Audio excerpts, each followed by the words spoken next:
Alam mo kung paano magiging masaya ang paglalakbay mo. Dapat kontento ka at marunong kang magpasalamat sa lahat ng ibibigay sa iyo sa paglalakbay.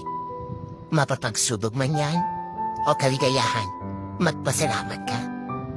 At syempre, sa paglalakbay mo, dapat alam mo kung sino ang isasama mo. Kasi ang dami-daming gustong sumama. Pero ang di ba dyan, gusto lang talagang sumama para makita kang bumagsak at matumba habang ikaw ay naglalakbay.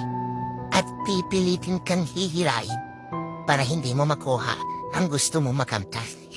At syempre, dapat sa paglalakbay, kahit anong mangyari, pipiliin mo pa rin maging masaya. Para at least, darating ang araw, nakamtan mo na ang gusto mo makamtan, naabot mo na ang pangarap mo. Masaya ka at hindi ka magsisisi. Dahil sa proseso pala ng paglalakbay, pinili mo lang na maging masaya.